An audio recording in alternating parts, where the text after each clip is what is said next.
two types of backpackers in the world. Those who want to disappear into the mountains and not see a soul for weeks, and those who prefer a croissant and a glass of wine at the end of a 20-mile day.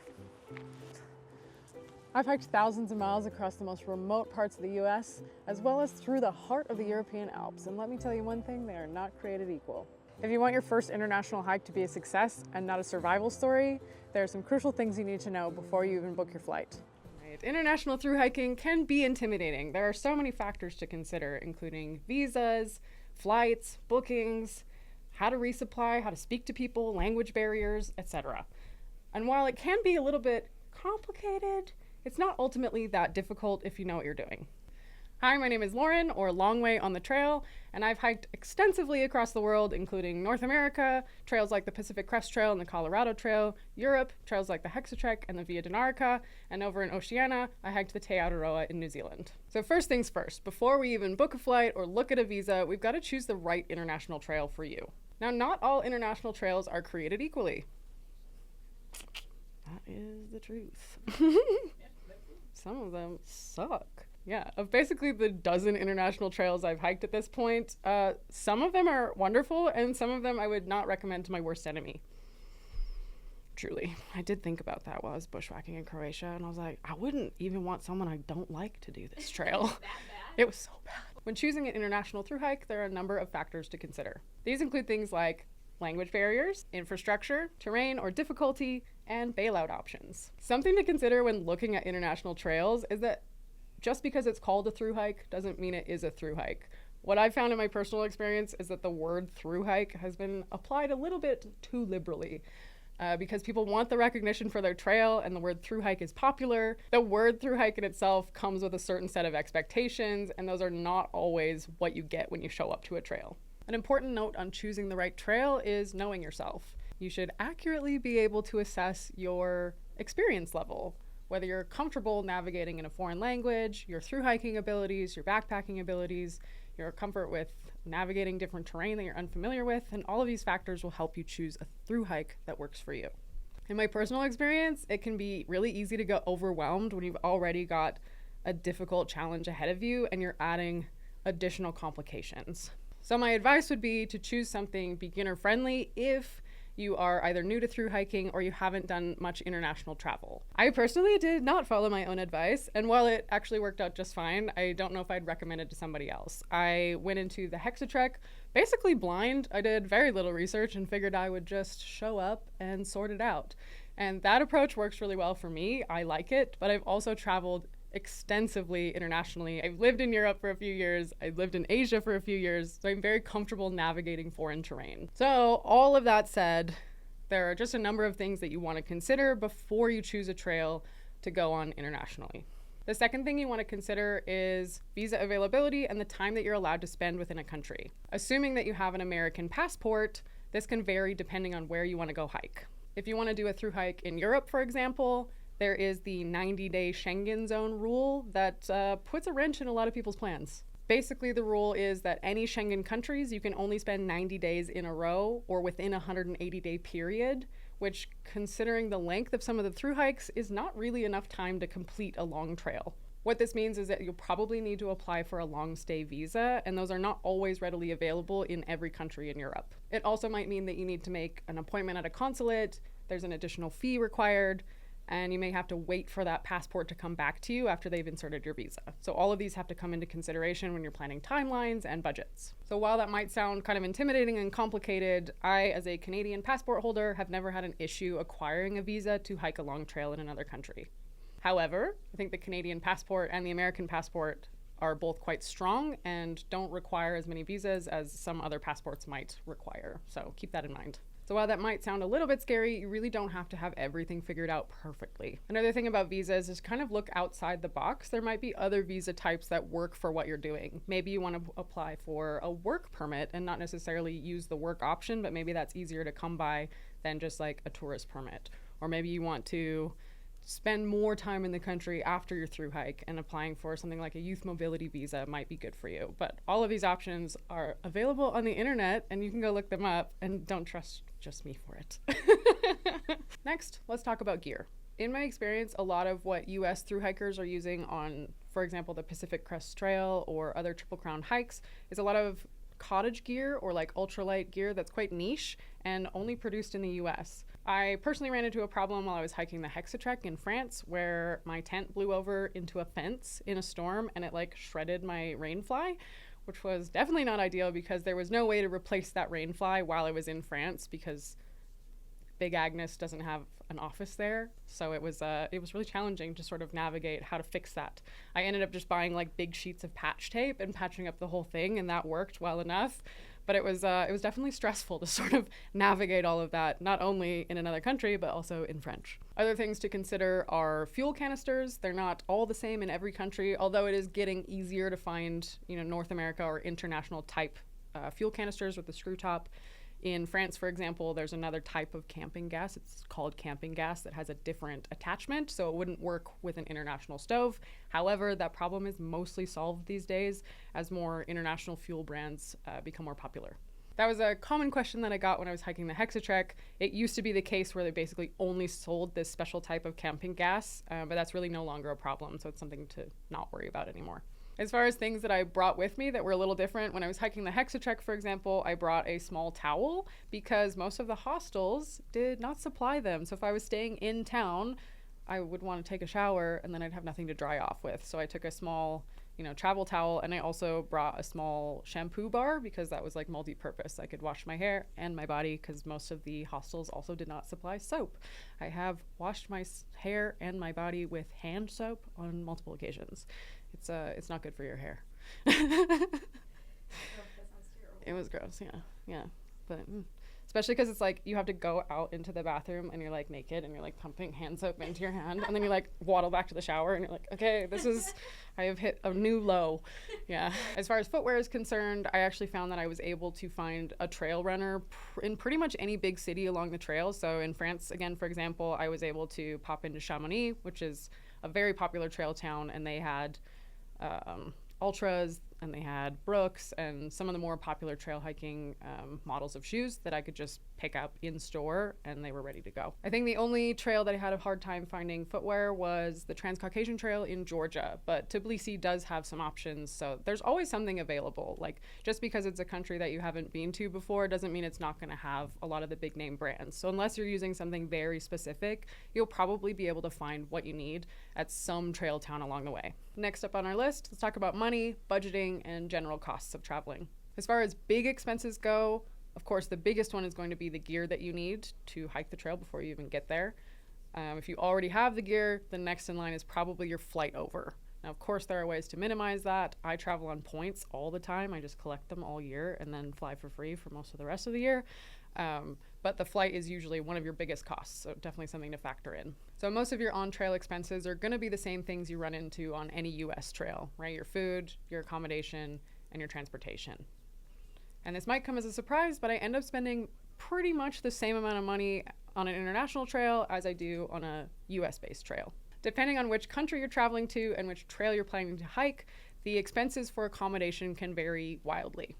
Hiking in New Zealand, for example, they have an extensive hut network, which is actually really awesome. I'm super impressed with it. And that requires a DOC or a Department of Conservation hut pass. So that's something you'll have to acquire before you land in New Zealand and you can use for the whole time. The price of this continues to go up as more hikers use these huts, but it's definitely worth the expense. It's something like $200 for the time that you're going to spend on the trail. Don't quote me on that because I think it's changing for 2026. However, it is something that you're going to have to budget for. But it does give you access to all of the huts and is really, really useful when you're hiking a trail that has such terrible weather. If you're looking at more European-based trails, there are refuges dotted all over Europe. There are some free hiker huts that definitely vary in their cleanliness and whether or not you want to sleep in them, really. But then on top of that, there are the manned refuges that are basically like little hotels in the mountains. Many of the refuges will include amenities like bedding and meals, but they come at a cost. There are definitely different levels that you can choose on how much you want to spend. If you want to spend the least amount of money possible, stay in your tent as often as possible. If you want like a bougie experience and you got the budget to blow, go ahead and stay in refuges as often as you like. I found it nice to sort of mix and match. You know, I'd stay in a refuge maybe once every 2 weeks as like a little treat to myself, and then stay in a tent for all of the rest of the time. Most of the time, because you're in the backcountry, you're not going to have cell service or internet, and because of that, most places don't take card payments. So you're going to need to carry some amount of cash with you. Luckily, we live in a day and age where we no longer have to use traveler's checks, and you can just take your ATM card and yeah, and put it in the ATM. I might use that. Yeah, right. Yeah, luckily we live in a day and age where you don't need traveler's checks. You can just take your debit card, put it in an ATM, and it will give you cash. And you can use that cash to buy things in that country. So you don't have to worry about getting cash from your home bank or like exchanging currency anywhere. It's actually really easy to just, put your debit card in the machine and get the local currency. There are a number of different cards that you can use for traveling, credit cards, debit cards that offer different benefits. I think for me personally, I have a Charles Schwab card that will refund my ATM fees, which is pretty cool. So I don't have to worry about which ATM is going to charge me what. I can just take out cash and worry about it later. Other cards will offer things like insurance or protection on flights or canceling bookings. So just something to look into to kind of maximize the use of your budget out there. At the end of the day, if you want to spend all your money, you're more than welcome to do that. That is really up to you. So next up, we can talk about navigating and what technology to use. On US-based trails, you're more than likely going to use Far Out, whereas in international trails, that might not be available. Some of the bigger ones, like the Te Araroa, you can find on Far Out, but some of the European trails are not available on there. So what can you use instead? For the Hexatrek, for example, they have their own app that has all of the maps and waypoints and can have comments. So that's quite a good app and very easy to use. Whereas the Via Dinarica, for example, has just GPX files that I downloaded from multiple sources and sort of pinned together on Gaia to make some kind of hodgepodge that I followed. I wouldn't recommend that necessarily, especially if you're not very good at navigating or you're not comfortable with using GPX files. However, it can be all kind of part of the fun adventure, so decide what you will with that one. Some of the more popular trails, or especially the pilgrimages, like the 88 Temple pilgrimage I did in Japan or the Camino across Spain, will have their own apps that are quite easy to navigate and built towards tourists. So they're pretty language friendly. Most of them are in English, so they're not very hard to use. If you've used Far Out and you understand how to use that, you can use most of those international apps as well. It's really only when you start getting into the sort of obscure trails, as I like to do, that you have to deal with random GPX files and sort of navigating through weird places that you maybe are not supposed to be. But that's part of the fun. Yeah, right? I'm giving you all of this advice and then I'm not taking it myself. Do as I say, not as I do. Exactly. That's why I do what I do, so I can tell you how to do it later.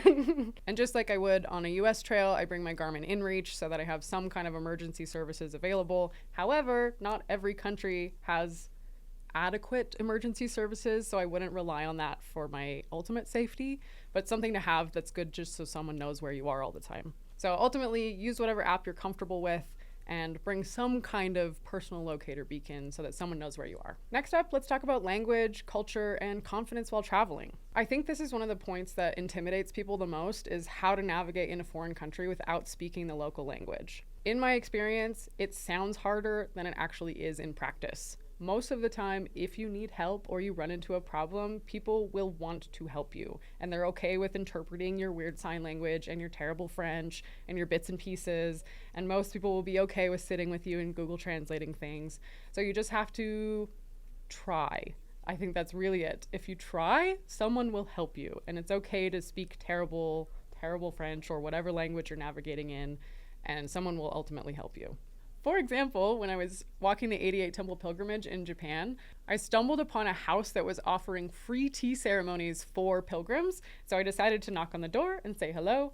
The man who answered the door did not speak English, but was very happy to introduce me to the tea ceremony. And what he did instead was call his friend who spoke English and say, hey, I'm going to put you on speakerphone and you're going to translate my tea ceremony for me for these two foreigners that just walked into my house. And he put the phone on the floor on speakerphone, and that friend translated the whole tea ceremony for us while we just, sat and had matcha tea that this man made for us. So if someone wants to help, they will find a way. I would also say don't underestimate the power of hand gestures. I've gotten really far with just charades. Or just learning a handful of phrases. Like when I was hitchhiking in France, I would just kind of learn how to explain what I wanted, right? The few words that would tell them that I need a ride to this place, I am hiking, this is what I'm doing. You know, small things that they could go, okay, you're not just a crazy person trying to get into my car. Ultimately, you're not going to feel comfortable and confident right away. That comes over time. You're not going to be dropped into a foreign country and immediately understand how everything works. So you might be a little bit overwhelmed, and it's okay to just take a minute and figure it out over time. The more you're on trail, the easier it will get and your confidence will grow over time. And lastly, we can touch on safety and solo travel concerns. At this point in my life, I've traveled mostly as a solo woman, and I can confidently say that the world is a much safer place than we are often led to believe. Yeah, and now in my life, after hiking in dozens of countries on dozens of trails, I can count on one hand the number of times I've felt unsafe, and it's usually because of the weather, and that is not a solo travel problem. That's simply a nature problem. I think especially as women, it's sort of drilled into us that the world is unsafe and that it's not safe for us to navigate alone, but I have found that to be totally the opposite.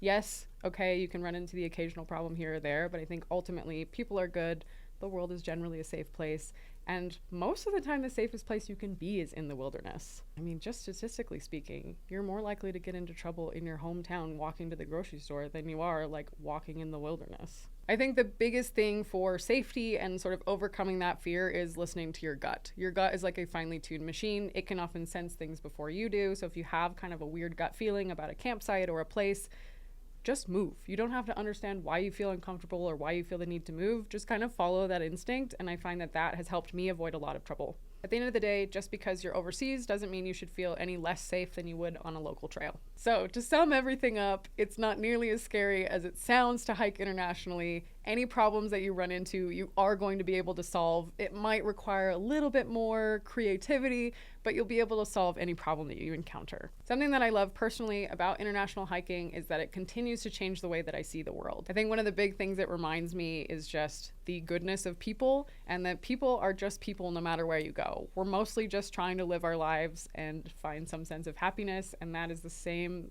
all the world over, whether that's a remote village in Georgia or a fishing boat in Japan. You know, people are just trying to live their lives the best that they can. So my advice, if you love through hiking, I think you should do at least one international trail at some point in your life. You won't regret it. If you could choose any international hike in the world, which one would you choose? Let us know below. And of course, don't forget to like and subscribe to the Trek YouTube channel and comment below with your favorite international through hike. Again, my name is Lauren, and happy hiking.